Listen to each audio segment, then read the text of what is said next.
समय का परिवर्तन। समय कभी भी एक जैसा नहीं होता है।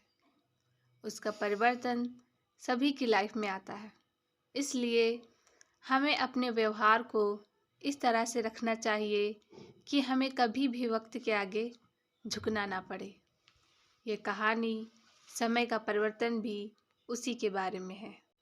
पुराने समय की बात है जब हमारा देश पूरी तरह से विकसित नहीं हुआ था और देश में छुआछूत बुरी तरह छाया हुआ था। खुशबू नाम की एक बहुत ही सुंदर खूबसूरत औरत थी। वह पेशे से एक हाई स्कूल टीचर थी। खुशबू स्कूल में बच्चों को पढ़ाने जाती थी, लेकिन उस स्कूल के बच्चों से वो बहुत दूर रहा करती थी। यहाँ तक कि वो बच्चों की किताबें तक को वह हाथ नहीं लगाती थी और सभी बच्चों को अपने से 1 फीट की दूरी से बात करने के लिए कहती थी।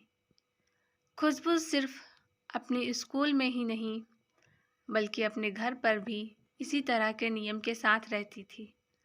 वो खुद सुंदर थी, इसलिए उसे सिर्फ सुंदर दिखने वाले लोगों के साथ ही दोस्ती करना और बातें करना पसंद था। खुशबू को छोटे बच्चे बहुत पसंद थे। वो उन्हें तोहफे देती, खाने की अच्छी अच्छी चीज़ें देती, पर उन्हें कभी अपनी गोद में नहीं बैठाती। वो दूर से ही उन्हें पुकारती और उनके साथ बात करती।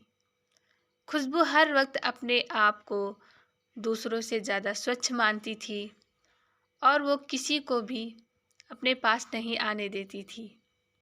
घर पर भी उसके बिस्तर, कपड़े आदि को वो परिवार के दूसरे सदस्यों से दूर ही रखती और किसी को भी छूने नहीं देती। वक्त बीतता जा रहा था। अब खुशबू की उम्र 67 वर्ष हुई। उसके पास उनका एक बेटा रहता था। वक्त के बदलाव के साथ अब खुशबू का भी शरीर उसका साथ नहीं दे रहा था और उसे एक बहुत बुरी बीमारी हो गई थी। अब वो न चल सकती थी, न ही वो अपना काम खुद से कर पाती थी। अब किसी के सहारे के बिना एक करवट बदलना भी उसके लिए मुश्किल था। उसका बेटा उसकी पूरी तरह से सेवा करता था, फिर भी खुशबू कई बार कई घंटों गंदगी में पड़ी रहती थी। जिन नौकरों से खुशबू अपने आप को दूर रखती थी, आज वो उनके सहारे के बिना एक पल भी नहीं रह सकती थी। खुशबू दिल की बुरी नहीं थी, पर जीवन में जिन बातों को लेकर वह सबसे ज़्यादा चिढ़ती थी और अनजाने में ही सही पर दूसरों का दिल दुखाती थी, बुढ़ापे में उन्हें उन्हीं सब बातों का सामना करना पड़ा और वो मन ही मन अपने आप को कोसती थी। समय का परिवर्तन सभी के जीवन में आता है। हम आज जिस चीज़ से भागते हैं, उसी चीज़ का सामना हमें बाद में करना पड़ता है। इसलिए हमें अपने व्यवहार को इस तरह रखना चाहिए कि कभी भी वक्त के आगे हमें झुकना ना पड़े।